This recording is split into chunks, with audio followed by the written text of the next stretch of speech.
Fourth factor of production, capital. Capital क्या है?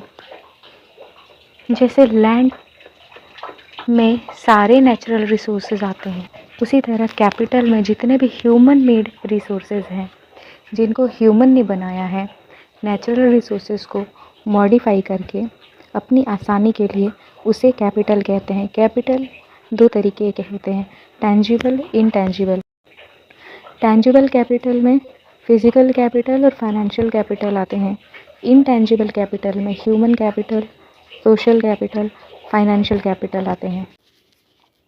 जितने भी टेंजिबल मैन मेड एसेट्स हैं, जिनका यूज़ गुड्स एंड सर्विस बनाने के लिए होता है, उसे फिज़िकल कैपिटल बोलते हैं। जैसे मशीन हो गया, बिल्डिंग हो गया। फिज़िकल कैपिटल को ही रियल कैपिटल भी बोलते हैं। फिज़िकल कैपिटल हमेशा टेंजिबल होता है, फिज़िकल कैपिटल कभी भी इनटेंजिबल नहीं हो सकता। फाइनेंशियल कैपिटल दो तरीके के होते हैं, टेंजिबल भी और इनटेंजिबल भी। टेंजिबल फाइनेंशियल एसेट्स की कैटेगरी में जैसे फिज़िकल करेंसी आती है, ऐसे करेंसी जैसे बैंक नोट हो गया, मेटल कॉइन जिनको हम छू सकते हैं, पकड़ सकते हैं अपने हाथ में, या गोल्ड कॉइन, गोल्ड बार हो गए। इनटेंजिबल फाइनेंशियल एसेट्स जैसे इंटेलेक्चुअल प्रॉपर्टी राइट्स हो गए, जिनका फ़ायदा जिनको हम छू नहीं सकते, पकड़ नहीं सकते, लेकिन उनका फ़ायदा कंपनी को सालों साल होता है। जैसे ब्रांड की वैल्यू हो गई, कोई अग्रीमेंट हो गया। ह्यूमन कैपिटल हमेशा इनटेंजिबल ही होता है, टेंजिबल कभी नहीं। ह्यूमन कैपिटल का मतलब किसी इंसान को या उसकी स्किल को ह्यूमन कैपिटल नहीं बोला जाता है। किसी इंसान के पास जो स्किल है, जो नॉलेज है, उससे वो कितना पैसा कमा सकता है, उससे ह्यूमन कैपिटल बोलते हैं।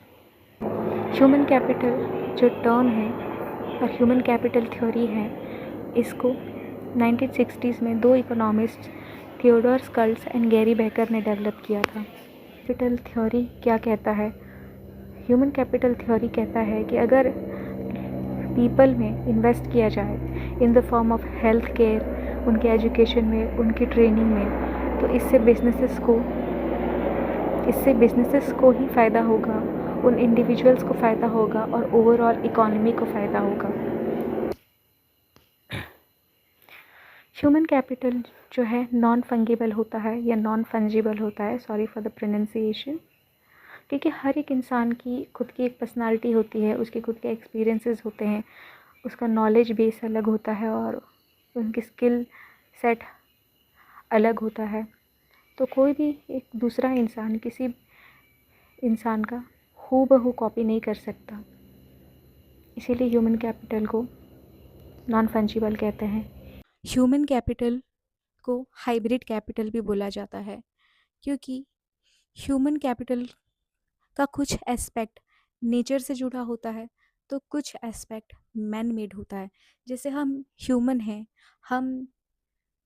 हमारा होना नेचुरल है, लेकिन हमारे पास जो स्किल्स हैं, जो एजुकेशन हमने एक्वायर की है, वो सब मैन मेड है। क्योंकि नेचर में पढ़ाई लिखाई नहीं होती, नेचर में जॉब ट्रेनिंग नहीं होती है। ऑर्गेनाइजेशनल स्ट्रक्चरल कैपिटल क्या होता है? किसी भी कंपनी का जो काम करने का तरीका है, उसके पास जो नॉलेज है, जो इंफ्रास्ट्रक्चर उसके पास है, जिसको यूज़ करके वो अपनी बिजनेस एक्टिविटीज़ करता है और रेवेन्यू जनरेट करता है, उसे ऑर्गेनाइजेशनल स्ट्रक्चरल कैपिटल बोलते हैं। जैसे किसी प्रोडक्ट को बनाने के लिए वो बिज़नेस एंटिटी जो है, वो कोई कंपनी जो है, कौन से step by step routine follow करती है, कस्टमर कंप्लेंट के लिए कौन से तरीके अपनाती है, कौन से सॉफ्टवेयर को वो यूज़ करती है अपने रूटीन टास्क को ऑटोमेट करने के लिए और समय बचाने के लिए, एफिशिएंसी लाने के लिए, अपने गुड्स एंड सर्विसेज की क्वालिटी चेक करने के लिए, उनकी क्वालिटी कंट्रोल करने के लिए कौन से तरीके और स्टैंडर्ड्स अपनाती हैं, वो सब किसी भी ऑर्गेनाइजेशन की स्ट्रक्चरल कैपिटल में आता है। जो इंटेलेक्चुअल प्रॉपर्टी होती है वो किसी भी कंपनी का स्ट्रक्चरल कैपिटल का ही हिस्सा होता है। स्ट्रक्चरल कैपिटल जो है किसी भी कंपनी का नॉन ह्यूमन एसेट होता है।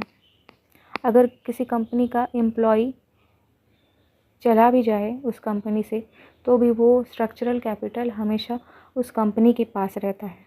ह्यूमन कैपिटल जो होता है किसी भी इंसान का जो स्किल है, जो नॉलेज है, जो एक्सपीरियंस है, उसकी इकोनॉमिक वैल्यू। जब एक एम्प्लॉय किसी कंपनी को छोड़ता है तो ह्यूमन कैपिटल उस एम्प्लॉय के साथ उस कंपनी से चला जाता है, जबकि स्ट्रक्चरल कैपिटल जो है कोई एम्प्लॉय कंपनी छोड़ने पर भी कंपनी के साथ रहता है। सोशल और रिलेशनल कैपिटल क्या होते हैं? सोशल और रिलेशनल कैपिटल जो हैं दोनों अलग अलग हैं। सोशल कैपिटल के अंदर ही रिलेशनल कैपिटल आता है। सोशल कैपिटल क्या होता है कि कोई कंपनी कितने लोगों को जानती है, उसका कितना बड़ा नेटवर्क है। लेकिन जो रिलेशनल कैपिटल जो होता है उन नेटवर्क के साथ उस कंपनी के कैसे रिलेशन है, कितना ट्रस्ट है उस कंपनी के लिए लोगों का। यानी सोशल कैपिटल मतलब लोगों से जुड़ाव होना। जितने ज़्यादा लोगों से लिंक होगा उतना बड़ा नेटवर्क होगा, उतना बड़ा सोशल कैपिटल होगा। लेकिन जो रिलेशनल कैपिटल होता है वो उस नेटवर्क को वैल्यू प्रोवाइड करता है। माने कितना भी बड़ा नेटवर्क हो, अगर रिलेशनल कैपिटल नहीं है तो वो नेटवर्क कंपनी के लिए वैल्यूबल नहीं होगा। माने जितने बड़ा नेटवर्क है उस कंपनी का, उस नेटवर्क में कितने ऐसे लोग हैं जो उस कंपनी पर पूरी तरह ट्रस्ट करते हैं, उसकी रेपुटेशन उनके सामने अच्छी है।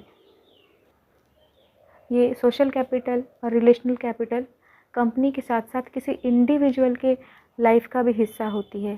किसी इंडिविजुअल के पर्सपेक्टिव से भी जितने लोगों को कोई इंसान जानता है उसको उसका सोशल कैपिटल बोलते हैं। लेकिन उनमें से जिन जिन लोगों के साथ उसका गहरा रिश्ता है, ट्रस्ट है, रिस्पेक्ट है, उसको रिलेशनल कैपिटल बोलते हैं। यानी सोशल कैपिटल माने क्वांटिटी और रिलेशनल कैपिटल माने क्वालिटी।